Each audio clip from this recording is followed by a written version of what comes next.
Welcome to Benefier Plays Part 2. In the last episode, we developed a base, a small hole in the wall. Collected some resources, as you can see, mostly 6 iron. I have 4 charcoal and 30 torches and a copper. Left with me dead. Hopefully we can avoid that this episode. I did some resource gathering between last episode and this episode to prepare for our next task. No trek can be made without food. You'll notice that my hunger bar is about halfway. That is because the hunger mechanic in Minecraft, the more you walk around, the more you jump, the more you sprint, the lower your hunger goes. To replenish that, you need food. And the easiest way to obtain food is by hunting. I have not seen any animals near here, so we'll have to go to the second easiest way to obtain food: farming. There is 2 ways to farm. The first is through vanilla Minecraft. It gives you 1 unit per 1 block. You place water down like this, and it could affect up to 4 blocks away in any direction. So you're going to have a 9 by 9 grid, minus the one in the center, that you can water with just 1 bucket of water.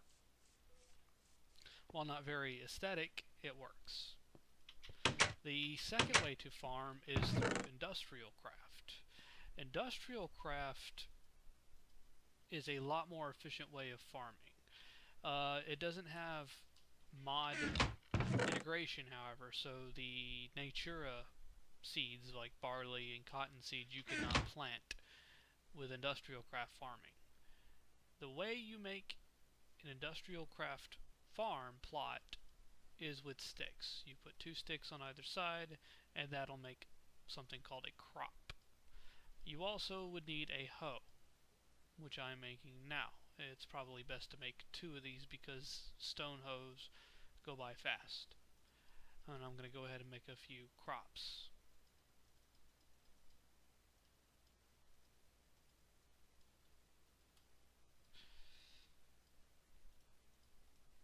Alright. So we have about 20 places where we can place it, which is perfect because I have 20 seeds. Now, crops differ a little bit. Used to, you couldn't step on them without damaging them. Now you can step on them, but you can't jump on them.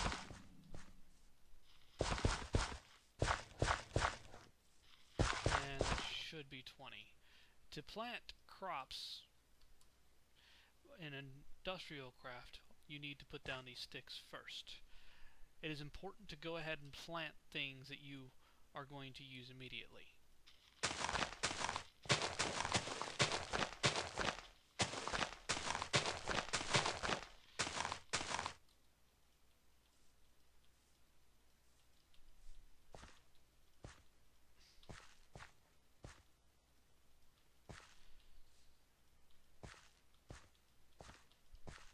Alright, and going to take that one off.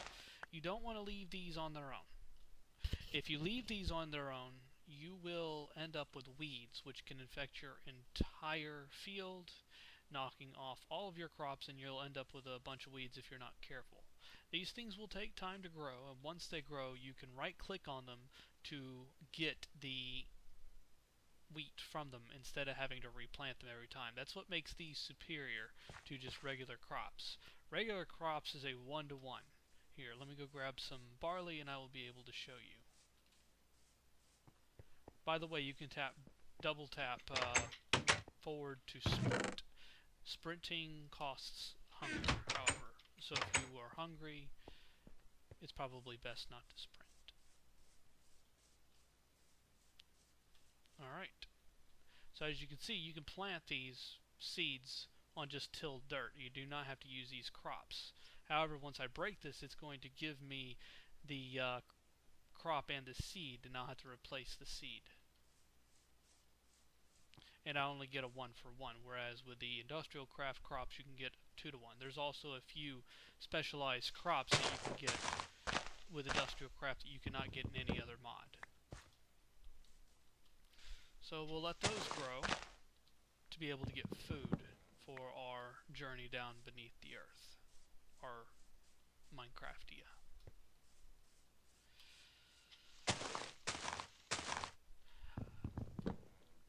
Our first course of action after we set up an established base would be to find redstone. With redstone, we are going to be able to build things with thermal expansion.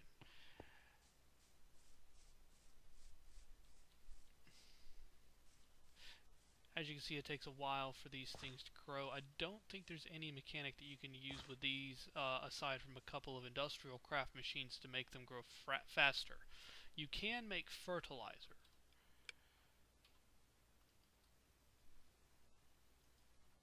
Which is scrap which you cannot produce in bone meal. We cannot produce scrap yet. That requires a recycler, which requires glowstone, which requires a trip to the nether, which we can't do yet, and we don't quite want to do yet. So what I'm going to be doing between this segment and the next is letting those crops grow. I'm going to be looking for sheep mostly. We need a bed.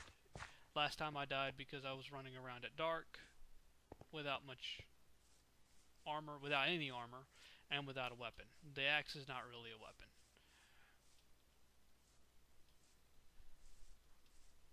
I'll also kill any animals I might find, such as cows, pigs, chickens, to see if we can't build up some extra food.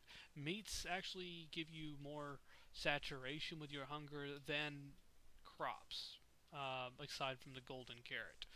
The saturation will prevent you from becoming hungry as fast.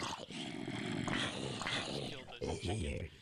You don't want to eat raw meats because raw meats have a raw chicken flesh at least has a chance of giving you hunger.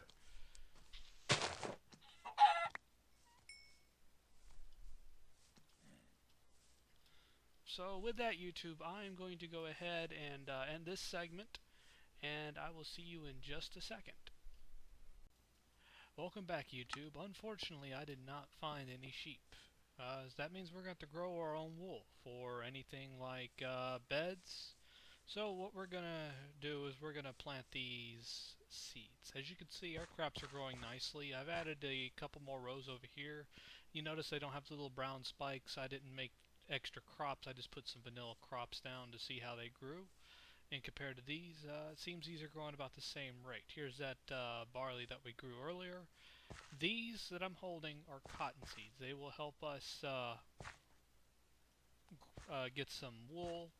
It's 9 of these per 1 wool, and we need 3. We can also use the cotton to grow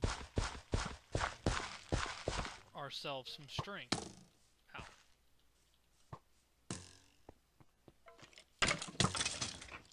Which we could then use to make things like bows, or if we're feeling a little bit adventurous, some fishing poles.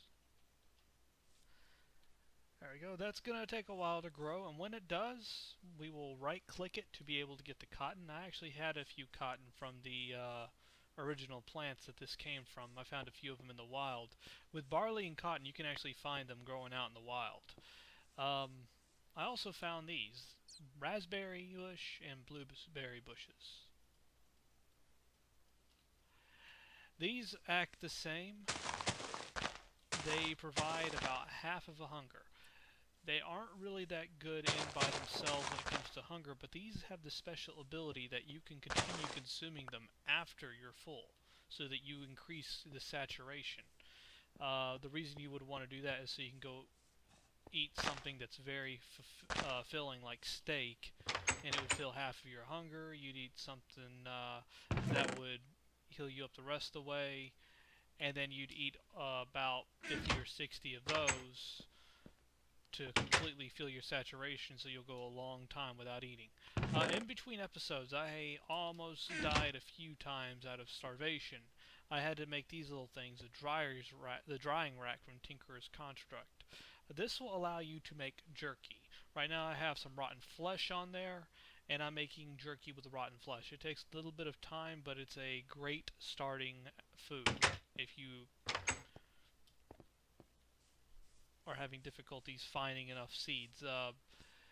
There are other biomes you could start in. We were lucky enough to start in one with plenty of grass, but if we didn't start one with plenty of grass, we could use the drying racks and zombies to have a sustainable source of food for the time being. It does involve hunting zombies, which is why it isn't a good...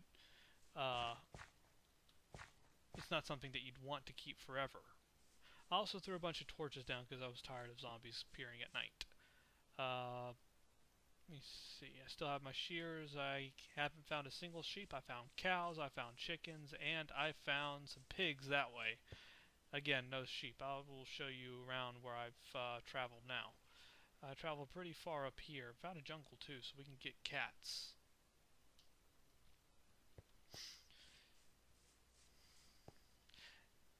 Anyways, now that we are developing a good source of food, I've been basically going along the top and collecting any resources I can find. This amber is a good decorative block, as well as it's good research in Farmcraft. You'll see that I found an iron ingot. I actually got that one off of a zombie. Okay. So let's go ahead and make some more charcoal. I have 3, put those up. Charcoals can come in very handy whenever I start getting some resources in thermal expansion. Here we go. This one, you can see that this is done because the brown tips at the top. If you're wearing a different texture pack, such as the Sphax texture pack, it may look different, but for the vanilla texture pack, it's going to end up a little brown spots at the top that'll signify that it's done. With crops, if you right-click them, it'll get you the wheat. As you can see, I got 2 for 1. You will not get the seeds. If you left-click, you'll get the seeds. See, those are starting to grow. Occasionally, you'll get 2 from these.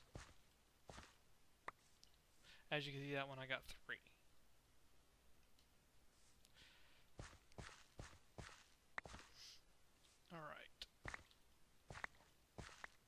Alright, I'm getting a lot of them. Well, you can do these, you can turn these into flour. This is a Natura add-on. This is not something you can get from vanilla Minecraft. With vanilla Minecraft, you'd have to put 3 wheat in a row, which will make bread. With what Natura adds is the ability to make flour and then bake each individual flour into bread. So I need 2 to maximize coal yield. You'll notice that I'm using a lot of charcoal instead of coal. A lot of YouTubers, a lot of other people like using coal to burn things like bread, use it in machines that require coal to power. In most cases, charcoal is equal to coal in the regards that it functions the same. It'll burn about as long. The only difference is that to make charcoal, you need charcoal. With coal, you get it out of the ground, and once you get it, that's it. The unique thing about coal, the reason I don't like using it for burning or in recipe or machines that utilize coal as its power source, is because you can actually turn coal into coal dust in industrial craft. See, and this coal dust is the only thing that can make solar panels. Solar panels are a good middle tier power or beginning power source, and solar arrays will keep you powered without having to use up resources. They don't quite have a thermal expansion equivalent. I don't think you can use solar power in thermal expansion, but industrial craft is probably one of the best methods, aside from, of course, nuclear energy, which uses up uranium, which would otherwise have no other use. So with that, YouTube, I'm going to go ahead and end the episode here. What I am going to do between this episode and next episode is get as much food as I can to go ahead and prepare myself on the first mining expedition, which we hope to get diamonds, emeralds, and redstone to start making machines. I can't actually start building a base until I have a igneous extruder to get as much resources as I need.